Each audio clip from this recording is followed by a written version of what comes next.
जय श्री कृष्णा दोस्तों, आप सबका अपने चैनल पुण्य धर्म में स्वागत है। आज इस वीडियो में आप सब जानेंगे कि आश्विन माह के कृष्ण पक्ष में प्रदोष व्रत कब पड़ेगा, किस दिन व्रत रखना है, पूजा का शुभ मुहूर्त कब है। सब कुछ आप सब इस वीडियो में जानेंगे।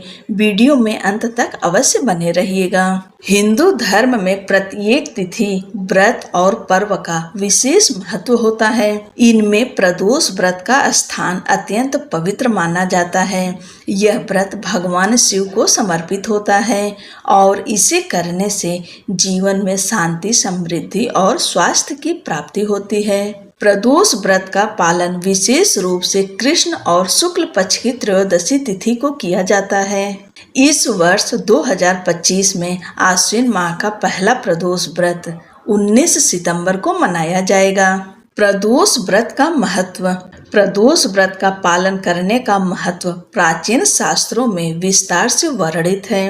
कहा जाता है कि इस व्रत को करने वाले व्यक्ति की हर मनोकामना पूरी होती है। शिव पुराण के अनुसार प्रदोष व्रत के दिन भगवान शिव और माता पार्वती की संयुक्त पूजा से जीवन में नकारात्मक ऊर्जा का नाश होता है और समृद्धि, धन, संपत्ति, स्वास्थ्य और मानसिक शांति की प्राप्ति होती है।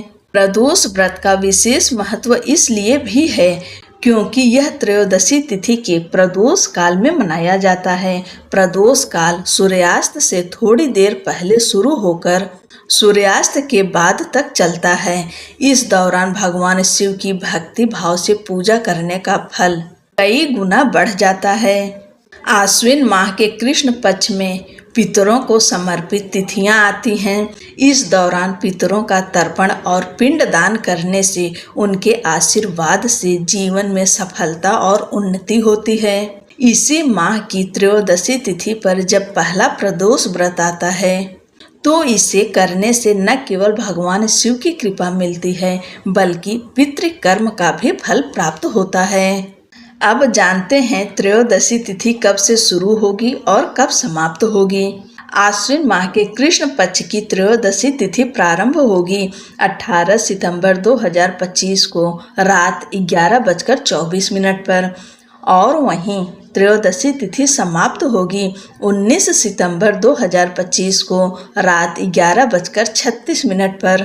प्रदोष के आधार पर प्रदोष का व्रत 19 सितंबर 2025 दिन शुक्रवार को रखा जाएगा और यह शुक्र प्रदोष व्रत होगा और इस दिन भगवान शिव की पूजा का शुभ मुहूर्त है शाम 6:21 से लेकर रात 8:43 तक। इस शुभ समय में भगवान भोलेनाथ, माँ पार्वती की विधि विधान के साथ पूजा करें।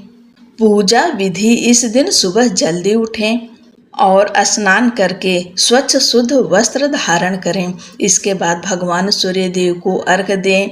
अपने घर के मंदिर में दीप प्रज्वलित करके व्रत का संकल्प लें। इसके बाद अपने घर में सुबह के समय जैसे आप पूजा करते हैं वैसे कर लीजिए। शाम के समय जब प्रदोष काल का समय होता है उससे पहले स्नान करें और स्नान के बाद साफ सुथरा वस्त्र धारण करें, यानी धुले हुए कपड़े पहने। उसके बाद अगर आपके आसपास शिवालय है तो प्रदोष काल में जब शुभ मुहूर्त है उस समय जाकर शिवलिंग की पूजा विधि विधान से करें।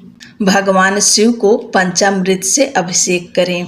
पंचामृत में है दूध, दही, शहद, घी, शक्कर। यह 5 चीज है। अगर आपके पास पंचामृत यानी पांचों चीज ना इकट्ठा हो पाए तो कम से कम गाय के कच्चे दूध से आज के दिन अभिषेक अवश्य करें। अगर गन्ने का रस मिले तो आज शुक्रवार के दिन गन्ने के रस से अभिषेक करने से माँ लक्ष्मी की कृपा प्राप्त होती है। अगर गन्ने का रस ना मिले तो आपके घर में गुड़ होगा। गुड़ को पानी में घोल दीजिए, वह शरबत की तरह बन जाएगा। उससे भी आप शिवलिंग का अभिषेक कर सकते हैं। भगवान शिव को सफ़ेद चंदन, भस्म, सफ़ेद पुष्प, 8 के पुष्प, धतूरा, बेलपत्र सब कुछ अर्पित करें और उन्हें सफ़ेद जनेऊ अर्पित करें। माता पार्वती को रोली, कुमकुम, अक्षत, सिंदूर अर्पित करें। यह शुक्र प्रदोष है। शुक्र प्रदोष के दिन आप सफ़ेद चीज़ों का भोग लगाएं। आप चाहें सफ़ेद मिठाई यानी दूध की मिठाई का भोग लगा सकते हैं, या खीर का भोग लगा सकते हैं, या फिर सफ़ेद रसगुल्ले होते हैं उसका भी भोग लगा सकते हैं। इसके बाद आप ओम नमः शिवाय मंत्र का 108 बार जप कर सकते हैं। शुक्र प्रदोष व्रत कथा सुन सकते हैं और अंत में भगवान शिव की आरती करें और कपूर से भी आरती करें। और अंत में भगवान शिव और माता पार्वती से अपने पूजा और व्रत में हुई गलतियों के लिए उनसे क्षमा प्रार्थना करेंगे। किसी भी व्रत पूजा में क्षमा प्रार्थना अवश्य करना चाहिए, क्योंकि हमसे बहुत सारी गलतियां होती हैं। अगर हम भगवान के सामने नतमस्तक होते हैं, उनसे क्षमा माफ़ी मांगते हैं, तो वह माफ़ कर देते हैं और हमारा व्रत पूजा पाठ वह स्वीकार करते हैं। इसलिए हमेशा क्षमा प्रार्थना अवश्य करनी चाहिए। आप सभी को प्रदोष व्रत की ढेर सारी शुभकामनाएं। हर हर महादेव। जय श्री कृष्णा।